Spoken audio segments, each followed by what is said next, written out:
नमस्कार, स्वागत है आप सभी का जनतंत्र टीवी पर। आपके साथ मैं हूं शिवानी ठाकुर। उत्तराखंड के खास बुलेटिन की शुरुआत करेंगे, सीधे बड़ी खबर का रुख करेंगे। चार धाम यात्रा की औपचारिक शुरुआत हो चुकी है। आज मुख्यमंत्री पुष्कर सिंह धामी ने ट्रांजिट कैंप से हरी झंडी दिखाई तीर्थयात्रियों को। सुबह करीब 10 बजे सीएम धामी तीर्थयात्रियों के वाहनों को हरी झंडी दिखाकर यात्रा की शुरुआत की। इस मौके पर पर्यटन मंत्री सतपाल महाराज, वन मंत्री सुबोध उनियाल और विधायक प्रेमचंद्र अग्रवाल भी मौजूद रहे। कार्यक्रम का आयोजन चारधाम यात्रा संयुक्त रोटेशन यात्रा व्यवस्था समिति कर रही है। 30 अप्रैल को गंगोत्री और यमुनोत्री धाम के कपाट खोलने के साथ ही चारधाम यात्रा की शुरुआत हो गई थी। हालांकि कल केदारनाथ धाम के कपाट खोले गए और वही कल यानी कि आने वाले कल बद्रीनाथ धाम के कपाट भी श्रद्धालुओं के लिए खोल दिए जाएंगे। चारधाम यात्रा की औपचारिक शुरुआत हुई आज, जहां ट्रांजिट कैंप से मुख्यमंत्री पुष्कर सिंह धामी ने तीर्थयात्रियों को हरी झंडी दिखा के पहले जत्थे को रवाना किया है।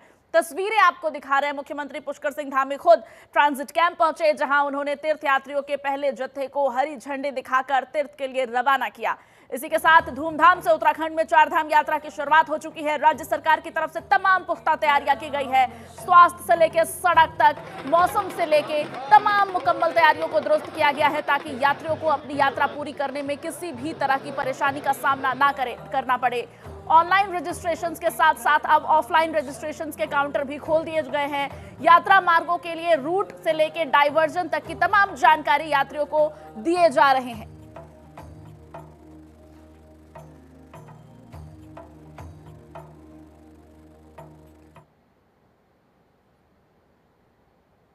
चारधाम यात्रा का शुभारंभ 30 अप्रैल 2025 को गंगोत्री और यमुनोत्री के कपाट खोलने के साथ ही हो गया है। 2 मई को केदारनाथ धाम के कपाट भी भक्तों के लिए खोल दिए गए हैं। तो वहीं श्रद्धालुओं की भीड़ भी लगातार अब चारधाम यात्रा के लिए उमड़ रही है और भीड़ इस बार अन्य सालों के मुकाबले ज्यादा आने की उम्मीद जताई जा रही है, क्योंकि महज ऑनलाइन रजिस्ट्रेशन का आंकड़ा ही 21 लाख के पार हो चुका है और ऑफलाइन रजिस्ट्रेशन के काउंटर भी तमाम जगहों पर खोल दिए गए हैं। और इनमें सबसे अधिक रजिस्ट्रेशन आपको बता दें कि केदारनाथ धाम के दर्शन के लिए ही किए गए हैं।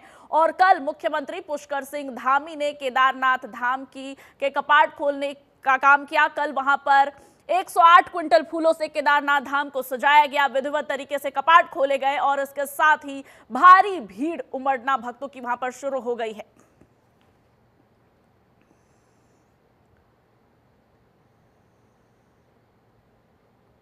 वहीं उत्तराखंड के बद्रीनाथ धाम के कपाट भी जल्द ही श्रद्धालुओं के लिए खोलने जा रहे हैं। बद्रीनाथ भगवान विष्णु का निवास स्थान माना जाता है और इसे मोक्ष की स्थली भी कहा जाता है। चमोली जिले में स्थित बद्रीनाथ धाम, जिसे बद्री विशाल भी कहा जाता है। बता दें, कल यानी कि 4 मई को सुबह 6 बजे बद्रीनाथ के कपाट श्रद्धालुओं के लिए खोल दिए जाएंगे। जैसे ही बद्रीनाथ के कपाट खोलेंगे, तीर्थयात्रियों के लिए ये एक ऐतिहासिक और दिव्य पल होगा।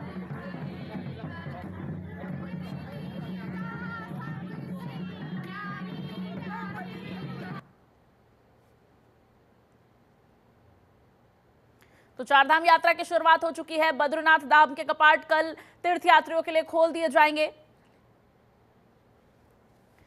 और हमारे सहयोगी बद्रीनाथ से पुष्कर सिंह नेगी हमारे साथ जुड़ गए हैं। पुष्कर, चारधाम यात्रा की शुरुआत हो चुकी है, यात्रियों में भारी उत्साह देखा जा रहा है और इसके साथ ही कल बद्रीनाथ धाम के कपाट भी तीर्थयात्रियों के लिए खोल दिए जाएंगे। क्या तैयारियां हैं और कितना उत्साह भक्तों में देखा जा रहा है? पहला जत्था आज रवाना कर दिया गया, मुख्यमंत्री ने हरी झंडी दिखाई। बिल्कुल, देखिए, जब चारधाम यात्रा हमारी 30 अप्रैल से शुरू हो गई थी, उत्तराखंड की जो चारधाम यात्रा है 30 अप्रैल से शुरू हो गई थी और बद्रीनाथ, केदारनाथ, गंगोत्री, यमुनोत्री कपाट जो है लगातार जो पंचांग के तहत डेट निकली थी उन पर खोले गए थे। अब हालांकि अब बद्रीनाथ के कपाट खोलने बाकी हैं। कल सुबह 6 बजे आम श्रद्धालुओं के लिए खोल दिए जाएंगे। शिवांगी, जिस तरह से आपने कहा कि किस तरह की तैयारियां हैं, तैयारियां तो है 30 अप्रैल से ही जो है नरसिंह मंदिर जोशीमठ में यहाँ पे जब रामायण का मेला हुआ, उसके बाद जो है नरसिंह भगवान की पूजा हुई। यहाँ पे से जो है जो कुबेर की डोली होती है, शंकराचार्य की गद्दी होती है, ये जो है यहाँ से लेकर पांडुकेश्वर गई है। कल शाम को ये पांडुकेश्वर पहुंची थी। जो तस्वीरें आप दर्शकों को दिखा रहे हैं वो तस्वीरें जो है पांडुकेश्वर की हैं। और आज सुबह 11 बजे जो है कुबेर की डोली और जो शंकराचार्य की गद्दी है वो पांडुकेश्वर से जो है रवाना जो है बद्रीनाथ धाम के लिए हो जाएगी। तो तैयारी की, जिस तरह से आपने बात करी, तो तैयारियां जो है लगातार जो है प्रशासन जो है लगातार कर रहा है, चाहे वो स्थानीय प्रशासन हो या मुख्यमंत्री पुष्कर सिंह धामी हो। तमाम सारे जो भी आला अधिकारी हैं या आला विभाग जो है चारधाम यात्रा को लेकर अपनी तैयारियां देते हैं, वो धरातल पे देखने को मिला है। क्योंकि आपने देखा होगा शिवांगी, जो कल की अगर मैं यात्रा की अगर बात करूं, केदारनाथ धाम की बात करूं, तो 30,000 से अधिक लोगों ने जो है केदारनाथ धाम के जो दर्शन कर दिए हैं। तो कहीं ना कहीं इस बार की जो चारधाम यात्रा होगी, जो चारधाम इस बार रिकॉर्ड यात्रा जो है इस समय होगी। और सबसे बड़ी बात जो है शिवांगी जो है कि बद्रीनाथ, केदारनाथ और गंगोत्री, यमुनोत्री के लिए सभी व्यवस्थाएं, चाहे वो स्वास्थ्य की व्यवस्था हो, चाहे वो सड़क की व्यवस्था हो या पुलिस प्रशासन की व्यवस्था हो, तमाम सारे प्रशासन जो है यहाँ पे मुस्तैदी से काम कर रहा है। अगर मैं केदारनाथ धाम की अगर बात करूँ, तो केदारनाथ धाम में अभी तक जो है 8 लाख से ऊपर जो है रजिस्ट्रेशन यहाँ पे हो चुका है यात्रियों का। उसमें से 30,000 लोग के करीब जो है, चाहे ऑनलाइन हो चाहे ऑफलाइन हो। तो कहीं ना कहीं जब बद्रीनाथ के कपाट खुलेंगे, आम दर्शनों के लिए भूप बैकुंठ बद्रीनाथ के कपाट खुलेंगे, मौसम सुहावना है। क्योंकि जब चारों धामों की जब यात्रा आप लोग शुरू करते हैं, तो कहीं ना कहीं जो यात्री पहुंचता है उसका मनोबल बढ़ता है। और जो चारधाम हमारी यात्रा की व्यवस्थाएं हैं ये सुचारू हैं। कहीं ना कहीं इस यात्रा को लेकर पूरा प्रशासन जो है हमको चमोली जनपद में देखने को मिला है। पुष्कर, इस बार बताया जा रहा है कि भीड़ अन्य सालों के मुकाबले ज्यादा उमड़ सकती है भक्तों की, और इसी के मद्देनजर शायद टोकन की कोई सुविधा मुहैया कराई गई है। उसके बारे में कोई जानकारी? क्या बद्रीनाथ धाम पे भी ये सुविधा होगी? अब बिल्कुल आपने सही कहा शिवांगी, जिस तरह से जो है जो यात्री जो चार धामों में पहुंचता है, चाहे वो बद्रीनाथ हो, गंगोत्री हो, यमुनोत्री हो और आपका जो है केदारनाथ धाम हो। केदारनाथ धाम की अगर मैं बात करूं, तो केदारनाथ धाम में इस बार जो है दो लाइनें यानी दो पंक्ति में जो है दर्शन कराए जा रहे हैं। पहले पिछले सालों की अगर मैं बात करूं, तो पिछले साल एक ही लाइन बनी होती थी, लेकिन इस बार की व्यवस्था जो है अलग हट के आपको देखने को मिलेगी। अगर मैं बद्रीनाथ धाम की बात करूं, तो बद्रीनाथ धाम में जो है टोकन व्यवस्था की बात जरूर करी है, लेकिन टोकन व्यवस्था नहीं हो पाएगी, क्योंकि इतना यात्री जो है उत्तराखंड में पहुंच रहा है कि आप अंदाजा लगा सकते हैं कि बद्रीनाथ में जिस तरह का जो व्यवस्था है, यहाँ पे भी लाइन में यानी 2 लाइनें जो है यहाँ पे भी व्यवस्था जो है प्रशासन द्वारा या मंदिर समिति के द्वारा की गई है। तो कहीं ना कहीं पिछले साल की अगर बात करी जाए, तो 50 लाख यात्री जो है उत्तराखंड में दर्शन करके जा चुका था। लेकिन इस बार की जो यात्रा होगी वो रिकॉर्ड यात्रा हमको देखने को मिलेगी, क्योंकि अभी जो है मई का महीना शुरू है, नवंबर आने तक जो है लाखों की संख्या में लोग जो है उत्तराखंड बिल्कुल पुष्कर, और मौसम का आप जिक्र कर रहे थे, उत्तराखंड में मौसम को लेकर भी लगातार अलर्ट सामने आ रहे हैं। मौसम विभाग की तरफ से तमाम तरीके की चेतावनी जारी की जा रही है, और इसी के मद्देनजर चारधाम यात्रा की शुरुआत हो चुकी है। कल बद्रीनाथ धाम के कपाट भी खोल दिए जाएंगे। इसके मद्देनजर क्या तैयारियां की गई है? रेन शेल्टर्स वगैरह की क्या व्यवस्था है? बिल्कुल, देखिए आपने सही कहा कि मौसम विभाग ने जो अलर्ट किया है, मैदानी क्षेत्रों की अगर बात करी जाए तो ऑरेंज अलर्ट, और पहाड़ी क्षेत्रों की बात करूं तो यहाँ पे जो है येलो अलर्ट।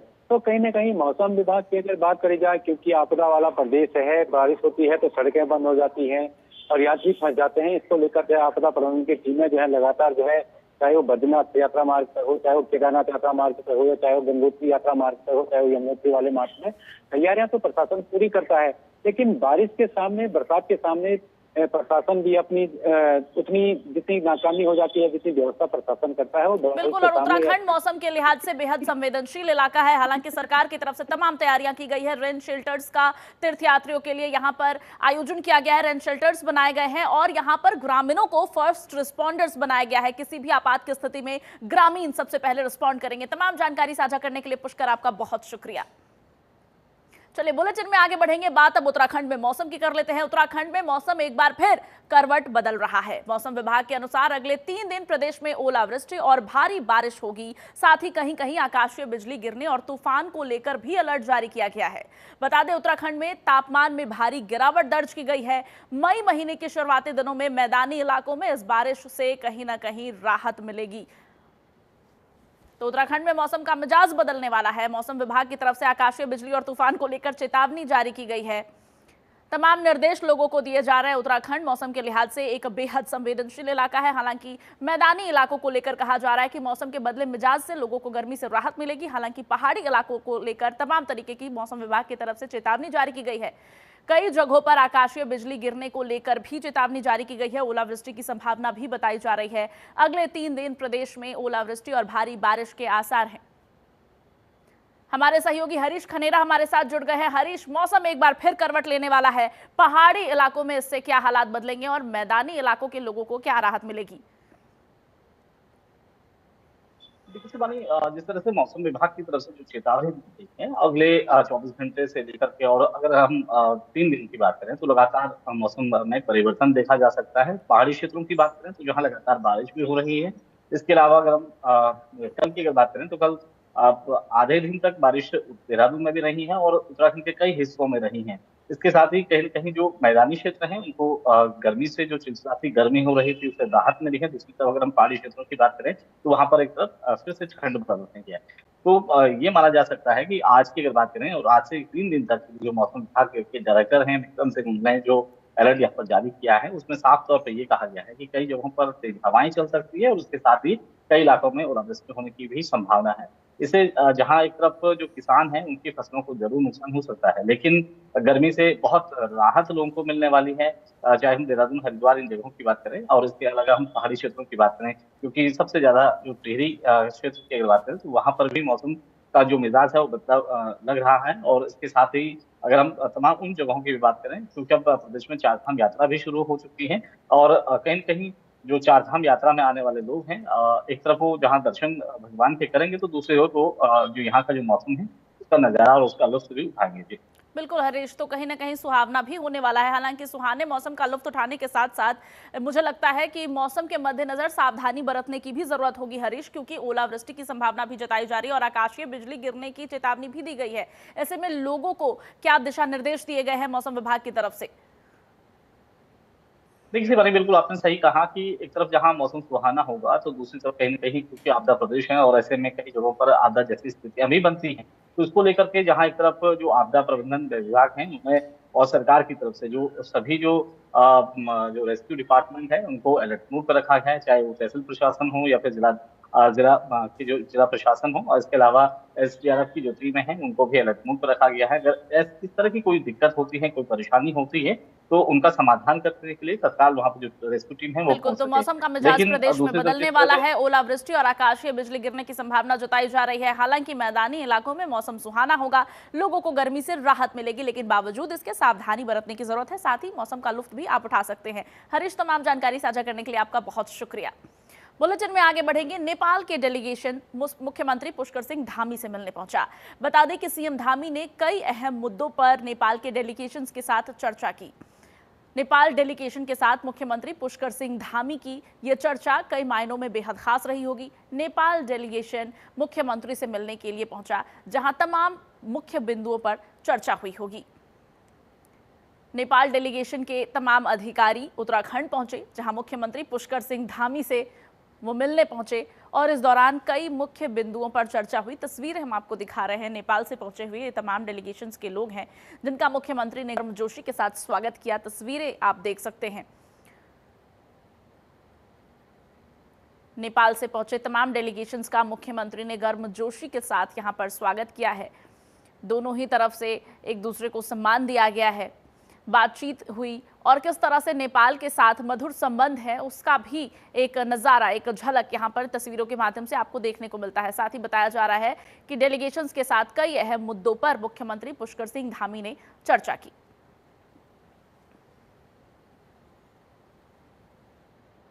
वहीं उत्तराखंड सरकार ने साफ कर दिया है कि देवभूमि में अपराधियों को किसी भी कीमत पर बख्शा नहीं जाएगा। नैनीताल में हाल ही में हुई घटनाओं को लेकर मुख्यमंत्री ने शासकीय आवास पर उच्चाधिकारियों के साथ हाई लेवल बैठक की और साफ निर्देश दिए कि प्रदेश में कानून व्यवस्था से खिलवाड़ करने वालों पर सख्त कार्रवाई होगी। तो अपराधियों पर शिकंजा कसने के लिए धामी सरकार एकदम तैयार है। मुख्यमंत्री किसी को बख्शने के मूड में नहीं है। तमाम दिशा निर्देश उन्होंने दे दिया है कि अपराध करने वालों के साथ और सुरक्षा से खिलवाड़ करने वालों लोगों के साथ सख्ती से कार्रवाई होगी। वहीं चारधाम यात्रा को लेकर श्रीनगर गढ़वाल में सुरक्षा और यातायात व्यवस्थाओं का जायजा लेने पहुंचे वरिष्ठ पुलिस अधीक्षक लोकेश्वर सिंह।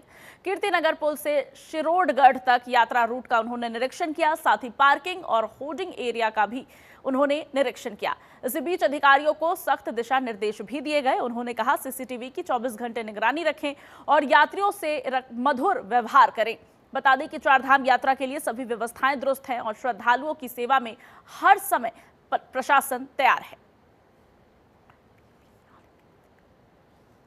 चार धाम यात्रा के मद्देनज़र जो हमारा श्रीनगर क्षेत्र है वो एक ट्रांजिट के रूप में काम करता है। जब ऊपर दोनों धामों में ट्रैफ़िक का व्यवस्था हो जाए तो ट्रैफ़िक रोकने हेतु श्रीनगर टाउन का प्रयोग किया जाता है। तो यहाँ पर जितनी भी एक तो हमारी पार्किंग स्पेसेस हैं और ऑन रोड जो हम लोग ट्रैफ़िक को रोकते हैं, वहाँ पर जो एक तो हमारा पुलिस का व्यवस्थापन है उसकी एक हमारे द्वारा समीक्षा की गई है और जो हमारा डिप्लॉयमेंट है उसको बढ़ा दिया गया है। साथ ही साथ जो पार्किंग प्लेसेस आइडेंटिफाई हुए हैं उनको भी हमारे द्वारा चेक किया गया है। अब खबर रुड़की से है, जहां गंग नहर पुल पर रील और वीडियो बनाने की सनक एक बार फिर जानलेवा साबित हो सकती थी। कुछ युवक पुल पर चढ़कर स्टंट करते दिखे, जिनमें से एक का वीडियो सोशल मीडिया पर वायरल हो रहा है। मामला सामने आने के बाद पुलिस हरकत में आ गई है।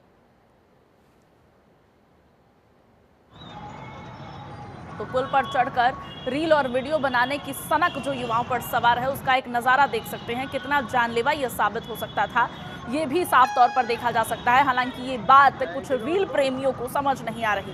ताजा मामला, ये वीडियो सामने आया है, सोशल मीडिया पर जमकर वायरल हो रहा है।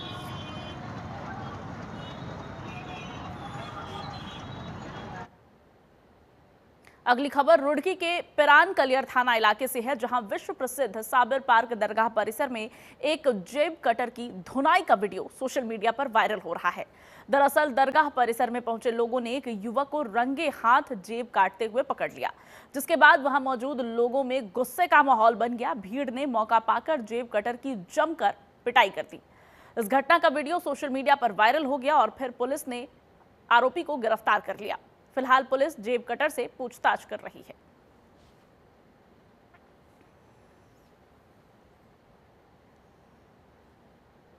रुड़की में 4 मई को होने वाली नीट परीक्षा के लिए एसएसपी प्रमेंद्र सिंह डोभाल के आदेश पर कड़ी सुरक्षा व्यवस्था की गई है। शहर और देहात में सुरक्षा के दृष्टिगत सभी परीक्षा केंद्रों पर 5 जोन और 9 सेक्टरों में बांटा गया है। एसपी क्राइम को नोडल अधिकारी नियुक्त करते हुए सभी केंद्रों पर पर्याप्त पुलिस फोर्स तैनात किए गए हैं। इसके अलावा रिजर्व फोर्स भी शहर और ग्रामीण इलाकों में नियुक्त की गई है।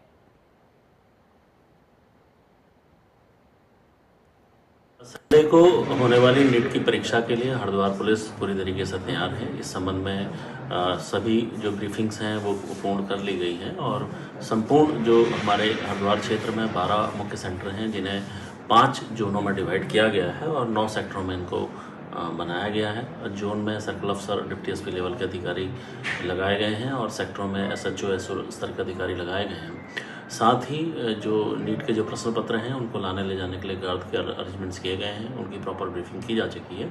संपूर्ण प्रक्रिया में 200 से ऊपर कर्मचारी लगाए गए हैं, जिनको प्रॉपर ब्रीफिंग के बाद रवाना किया जाएगा और मुझे उम्मीद है इस चैलेंज को हरिद्वार पुलिस अच्छे तरीके से करेगी और नीट की परीक्षा को भली भांति संपन्न कराने के लिए हम पूरी तरीके से तैयार हैं। संडे को देवभूमि उत्तराखंड को सशक्त भू कानून मिल गया है। विधानसभा से पारित उत्तराखंड विधेयक 2025 पर महामहिम राज्यपाल की मुहर के साथ प्रदेश में भू कानून लागू हो गया है।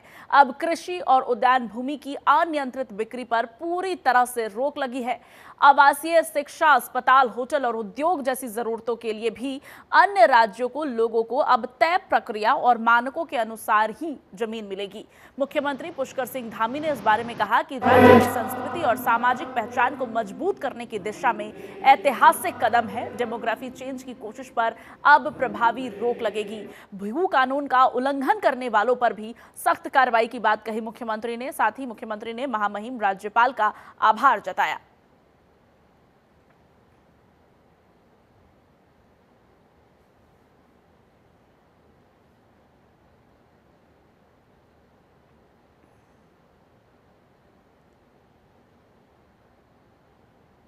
वहीं हरिद्वार में छोटी नहर से अज्ञात शव मिलने से सनसनी फैल गई। कनखल थाना क्षेत्र के कृष्णा नगर की पुलिया के पास से शुक्रवार को एक अज्ञात शव बरामद हुआ। बारिश के चलते सिंचाई विभाग ने छोटी नहर का पानी रोका था और पानी सूखने पर स्थानीय लोगों ने शव को लहूलुहान हालत में पड़ा देखा। स्थानीय लोगों ने तत्काल सूचना पुलिस को दी, जिसके बाद कनखल थाना पुलिस मौके पर पहुंची और शव को कब्जे में लेकर पोस्टमार्टम के लिए भेजा। घटना की सूचना मिलते ही मौके पर भारी भीड़ जमा हो गई। फिलहाल पुलिस शव का शिनाख्त की कोशिश में जुटी हुई है।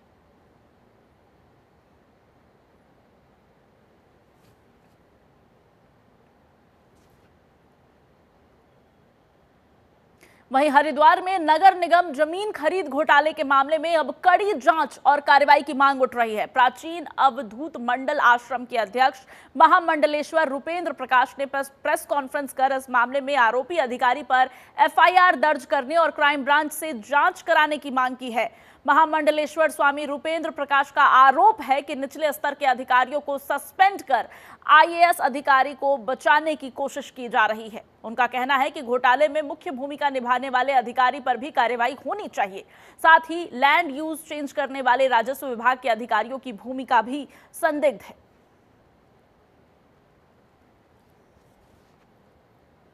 ये एक बहुत बड़ा भ्रष्टाचार किया गया। एक किसान की ज़मीन को डंपिंग जोन के लिए खरीदा गया और उस संपत्ति को 143 15 दिन के अंदर कराकर उसको बहुत ही महंगे सर्किल रेट पर उसका रेट बढ़ गया, उसका रेट से खरीदी गई। ऐसे अधिकारी को निलंबित करना चाहिए था। छोटे अधिकारियों पर या छोटी लोगों को, इसमें जिन लोगों की इन्वॉल्वमेंट भी नहीं, ऐसे लोगों को कोई कार्रवाई ना हो। जो वास्तविक दोषी है उनके खिलाफ दंडात्मक कार्रवाई होनी चाहिए। दोषी नहीं है। दोषी कौन है? दोषी नगर आयुक्त वरुण चौधरी है और कहीं ना कहीं ये उन्हें बचाने की एक बहुत बड़ी कवायद है। निश्चित रूप से उन्होंने जो समिति बनाई, इन समिति वालों को कोई लेना देना नहीं था। ये केवल और केवल वरुण चौधरी को बचाने का प्रयास भर है। 143 किसने कराई? और तहसील प्रशासन भी इसमें दोषी है कि इतनी शीघ्र 143 हो गई और उसकी वैल्यू 15 करोड़ से 58 करोड़ पहुंच गई। उत्तराखंड के इस खास बुलेटिन में फिलहाल बस इतना ही। आप बने रहिए, देखते रहिए जनतंत्र टीवी।